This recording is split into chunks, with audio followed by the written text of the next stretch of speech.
Samedi 23 août 2025, mesdames et messieurs, bonsoir et bienvenue dans cette nouvelle édition du journal de Visa en version française. Dans les actualités de ce jour, dans l'affaire des Boeing 777, aucun dirigeant ni enfant du président n'a été cité lors des auditions, a précisé le procureur du PAC, Rassoint Élysée. 23 personnes ont comparu hier devant cette juridiction spécialisée. Certaines ont reconnu leur tort et livré des explications détaillées sur les faits selon la procureure générale. Quant à l'ancien ministre des Transports, son dossier relève désormais de la compétence de la Haute Cour de justice, comme le prévoit la Constitution. Reportage de Rose Christelle Rakoutou-Malal.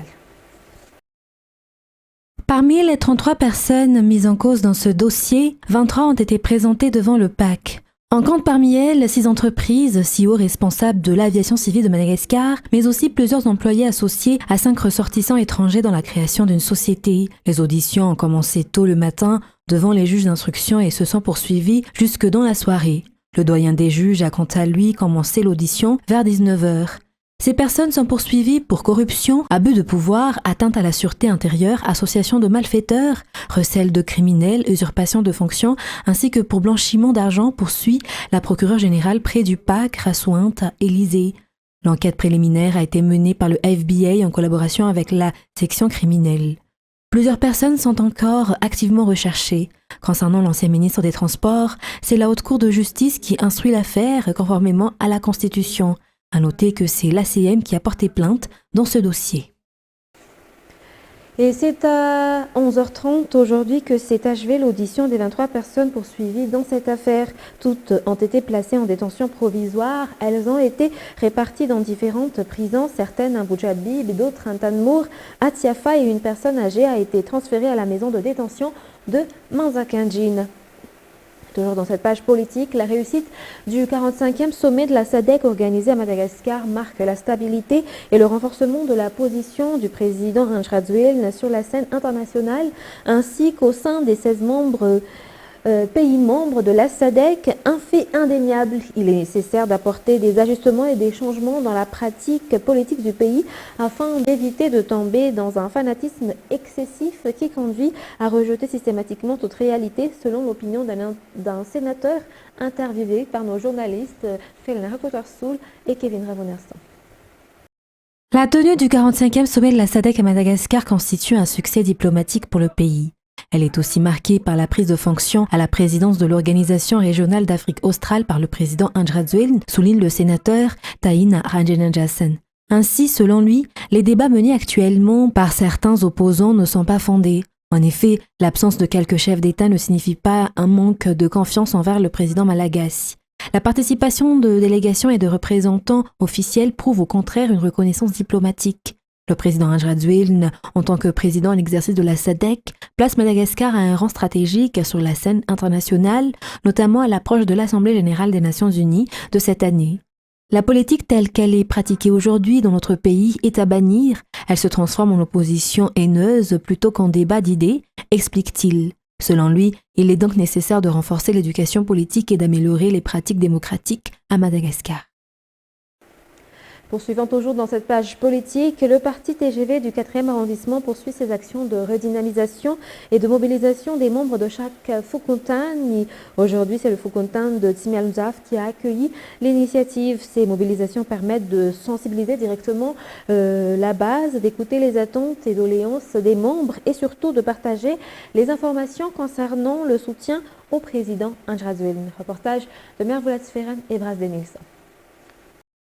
Après les Fukuntan d'Anuzatot Nanana 1, Maderana Monta et Andavamamba en Blan B, c'est au tour du Fukuntan de Timialuzaf Mamasna de recevoir cette opération de relance des forces vives du TGV 4e arrondissement. La stratégie adoptée par le TGV 4e est de se rendre dans chaque quartier afin que la sensibilisation touche directement la population à la base. L'objectif est de mieux connaître les sympathisants, d'unir les forces et de les inciter à participer activement à la vie du parti. Ces déplacements sont également l'occasion d'écouter les habitants de chaque Fukuntan. Après ces mobilisations, les attentes exprimées par les membres sont transmises au secrétariat national et au bureau national du TGV afin d'améliorer la vie du parti et de renforcer le soutien au président de la République, Ranjradzueln. La redynamisation se poursuivra dans d'autres Fukuntans du 4e arrondissement qui comptent environ 40 000 membres selon les précisions recueillies. Et le nouveau parti politique Isika Panjis, dirigé par Isayetel Razafmandim, a été officiellement lancé aujourd'hui au PK0 Souaran.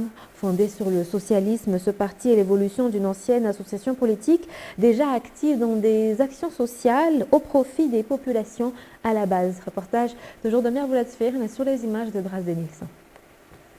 Bâtir un meilleur Madagascar à travers l'humain et le développement national, telle est la vision portée par le parti Isika Panjis, dont les fondements idéologiques reposent sur le socialisme. Ancienne association politique devenue parti, Isika Panjis ambitionne de renforcer sa contribution à la société.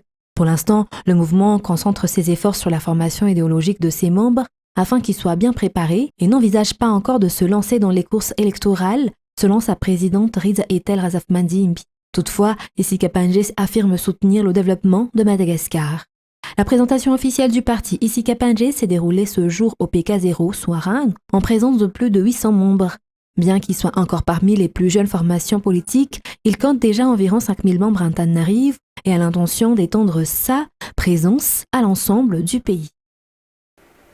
Dans la suite des actualités, parlant à présent sociale, la communauté royale de Madagascar, en collaboration avec l'association IREI ici, qui a organisé pendant 2 jours une campagne de soins gratuits au Palais Royal de Madagascar.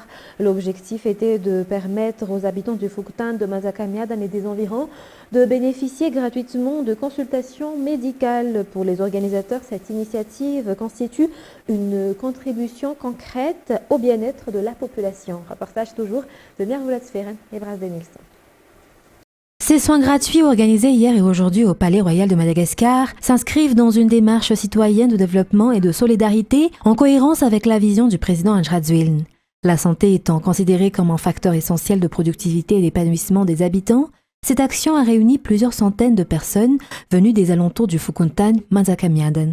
Les prestations les plus demandées ont été le dépistage du diabète et de l'hypertension pour les adultes ainsi que le traitement de la grippe pour les enfants. Les organisateurs prévoient d'élargir ces campagnes aux soins oculaires, dentaires et bucco-dentaires ainsi qu'à des dépistages du cancer du sein et du col de l'utérus dans le cadre d'October Rose. Et dans l'actualité sportive de ce soir, Anthony Tolliver et Sylvia Fowles, des célèbres basketteurs américains, ont échangé directement avec de nombreux jeunes malagasy lors d'un événement qui s'est tenu ce jeudi au QG des jeunes à Kourndjan. Ils ont partagé leur expérience, leur parcours et ont dialogué avec les jeunes participants. Cette rencontre a été une source d'inspiration et de motivation, encourageant ainsi la jeunesse à cultiver la détermination et l'engagement, aussi bien dans le domaine sportif que dans la vie quotidienne. L'événement a attiré de nombreux jeunes, témoignant de l'intérêt et du potentiel de la nouvelle génération malagasy, avide de s'épanouir et de progresser. Le ministre de la Jeunesse et des Sports, Marsan Mustafa Abdullah, a également honoré la rencontre de sa présence. Dans son intervention, il a souligné l'importance de tels échanges pour former une jeunesse visionnaire et engagée au service du pays. Et c'est ce qui nous conduit aux actualités internationales. Au Nigeria, l'entreprise des frères Jones et Obokubong Amanam, spécialisée dans les prothèses, a développé un bras bionique. Ubukobong, main de Dieu, ou IBBO, fonctionne à partir des signaux électromyographiques envoyés par le cerveau aux différents muscles de la main d'une personne amputée. Immortal Cosmetic Art espère lancer la production avec le soutien du gouvernement ou d'ONG afin de rendre la prothèse abordable pour tous les Nigériens. France 24. Elle a des ongles, des rides et même des empreintes digitales, mais cette main n'est pas humaine. Il s'agit du bras bionique hyper réaliste Ubobong et Gift Uzen est la première personne à l'essayer. Quand je vais recevoir la version finale, ce sera le plus beau jour de ma vie. Je suis trop heureuse. Je vais enfin avoir deux mains. Cette nouvelle technologie détecte les signaux que le cerveau envoie aux différents muscles de la main. Le laboratoire a été fondé par les frères Amanam qui cherchaient à résoudre un problème très personnel. Ubobong was born out of Ubobong est né d'une volonté de répondre à un besoin de mon jeune frère Ubobong, qui a perdu ses doigts dans un accident il y a quelques années.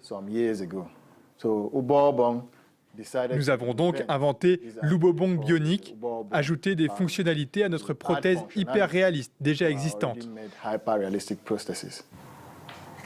Après des années de recherche, le produit est en phase finale de développement. La main est désormais suffisamment solide pour porter des sacs à main ou saisir le poignet de son inventeur. Je sais ce que l'on ressent lorsqu'on perd une partie de son corps, aussi petite soit-elle. C'est douloureux, mais cela me rend heureux de voir que je peux faire sourire quelqu'un d'autre. Les frères Amanam marquent un nouveau chapitre dans le monde des prothèses en fusionnant technologie, art et identité culturelle. Ils espèrent rendre leurs prothèses abordables partout dans le monde. À ce jour, ils ont déjà des commandes des États-Unis, de Grande-Bretagne, d'Australie et du Ghana. Et la ville de Gaza sera détruite si le Hamas n'accepte pas la paix aux conditions dictées par Israël, a menacé hier vendredi 22 août le ministre israélien de la Défense israélien Katz. Benjamin Netanyahou trouve tous les prétextes pour se retourner vers le plan de la déportation, analyse d'un correspondant indépendant pour France 24. Une fois de plus, l'armée israélienne a semé la mort dans la ville de Gaza. Cette fois-ci, ce sont ces tentes du centre-ville qui ont été visées. Plusieurs personnes sont mortes, dont une majorité d'enfants, selon la défense civile. Cette nuit à 2 h du matin, un missile largué par un avion a frappé une tente avec des enfants à l'intérieur. Des petits-enfants. L'une des victimes était un homme handicapé et malade. Il n'avait rien fait de mal. Les espoirs d'une trêve dans le territoire palestinien s'amenuisent. Jeudi, Benjamin Netanyahou a indirectement rejeté une proposition de cessez-le-feu acceptée par le Hamas et portée par les médiateurs. Elle prévoyait un arrêt des combats de 60 jours et la libération en 2 temps des derniers otages du 7 octobre, insuffisant pour le Premier ministre israélien qui exige des négociations immédiates pour tous les libérer. Dans le même temps, son ministre de la Défense met le Hamas sous pression. Bientôt, les portes de l'enfer s'ouvriront sur les têtes des meurtriers et des tyrans du Hamas à Gaza jusqu'à ce qu'ils acceptent les conditions posées par Israël pour mettre fin à la guerre, principalement la libération de tous les otages et leur désarmement. S'ils n'acceptent pas, Gaza, la capitale du Hamas, deviendra Rafah ou Beit Hanoun. Rafah et Beit Hanoun, 2 villes en grande partie détruites par l'État hébreu. L'offensive sur la ville de Gaza pourrait être imminente. L'armée a commencé à appeler les hôpitaux pour les prévenir d'une prochaine évacuation complète et les chars sont positionnés en périphérie de l'enclave. D'après une enquête du Guardian fondée sur des données du renseignement israélien, 83% des personnes tuées par Israël à Gaza sont des civils et non des combattants du Hamas. Et le ministère américain de la Justice a rendu public vendredi le contenu d'un entretien mené avec Ghislaine Maxwell, l'ancienne mondaine de 63 ans condamnée pour crimes sexuels aux côtés de Jeffrey Epstein, assure que Donald Trump a toujours été très cordial et très gentil avec elle et nie tout geste déplacé de sa part. France 24. Au cœur de plus de 300 pages de transcription d'un entretien mené pendant 2 jours le mois dernier, Ghislaine Maxwell, la complice de Jeffrey Epstein, disculpe Donald Trump. En réalité, je n'ai jamais vu le président dans un contexte de massage. Je n'ai jamais été témoin d'un comportement inapproprié de sa part. Le président ne s'est jamais comporté de manière inappropriée avec qui que ce soit. Il s'est comporté en gentleman en toutes circonstances. Publier ces pages et ces enregistrements sont un moyen pour l'administration Trump de se présenter comme transparente et d'espérer éloigner le président américain du criminel sexuel. À l'exception des noms des victimes, chaque mot est inclus. Rien n'a été supprimé, rien n'a été caché. Donald Trump affronte depuis des semaines une vive controverse suite à son refus initial de divulguer les documents que son administration a en sa possession. Il avait pourtant fait campagne en promettant de rendre publics les dossiers liés à Epstein et accusé les démocrates de dissimuler la vérité. La manière dont cette administration a réagi donne l'impression d'une tentative de dissimulation. Cette publication intervient à peine 2 jours après le refus d'un juge fédéral de lever les scellés sur les dossiers normalement tenus secrets du grand jury qui avait inculpé le défunt financier Jeffrey Epstein. car selon lui, le gouvernement était en possession de preuves plus pertinentes. I'm Ghislaine Maxwell. Outre son admiration pour le président américain, Ghislaine Maxwell, qui purge une peine de 20 ans de prison depuis 2021 pour complicité de trafic sexuel, affirme également qu'Epstein ne conservait pas de liste de clients. Sans spéculer sur un quelconque responsable, elle ne croit pas non plus au suicide de son complice. Une semaine après son entretien, la condamnée de 63 ans a été transférée dans une prison du Texas au régime de sécurité moins strict.